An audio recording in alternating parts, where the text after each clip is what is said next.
everyone! Look, my balloons are back, and this time they're multicolored. You didn't even see the one I hit. It was yellow. But anyway, I am here to review and discuss the book Angelfall by Susan E. I don't know if I'm saying that right. The first book of a series called Penguin and the End of Days, and the second book is called World After. Yes, that's what it's called. And I just finished this first one yesterday, and I want to do a review and discussion about it before I forget all the details. This is one of the few books that I've read in just a couple sittings, and that's saying a lot for me because I know there are a lot of booktubers where you guys can just sit down and read a whole day and finish a book or two. Those of you who do booktubeathons, that's why I don't do that stuff, because I'm not a fast reader. I get distracted by everything around me. Even as I was doing this video, I was distracted a few times. The story starts off with our protagonist, Penguin, and she is on the run with her mother and her 7-year-old sister who is crippled and in a wheelchair. They start off in Silicon Valley, which is really close to my home, and I think that's another reason why I really like the book, because I can relate to it. I knew exactly where they were geographically every time they talked about an exit or different districts of a certain city. I know the area because that's where I'm from. It has been 6 weeks since the angels of apocalypse have come down and destroyed the earth. And so everyone is just homeless and they've abandoned their homes, and a lot of people have died. They don't know if it's, they know millions have died. It could be billions. And so everyone is just running and scavenging for all that they can, going into people's homes and, you know, basically stealing food wherever they can find it.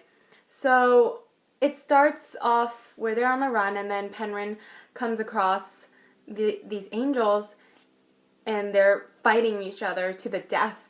And it's very exciting. I don't want to get into all the details, but basically her sister gets kidnapped, and having to rescue her sister because her mom is kind of psychotic. She has a mental condition, so she's not very helpful. It's actually, you know, I'm really mad at what the mom did, so I don't like that character at all.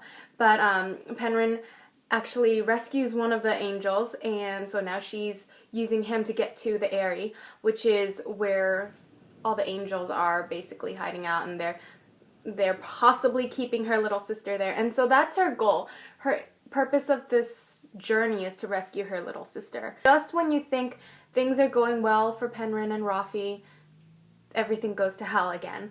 And they have a lot of struggles, and literally they're trying to keep track of how many times one is rescuing the other.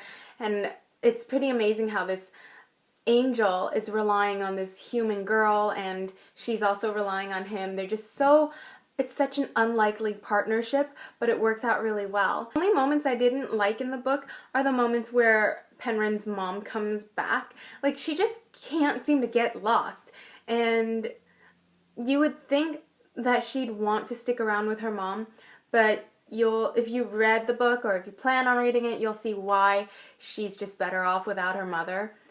Penguin and Rafi form such an amazing bond that I can't help but to love. I love these two characters because when you go through situations where your life is in the other person's hands and you've rescued one another, everything changes between you and that person.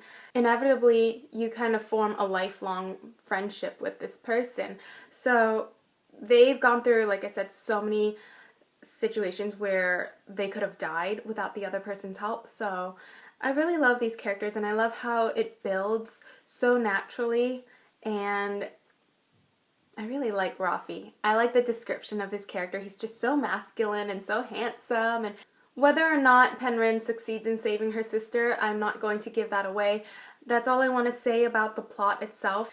I would say that this book is good for anyone ages 14 and up, maybe 12, but I'm saying 14 just because there's a lot of blood and violence, and that might be a little much for 12-year-olds. It's full of excitement and action, and it's just, the characters are very relatable, and nothing seems forced. The pace of the book is good, it's not too fast.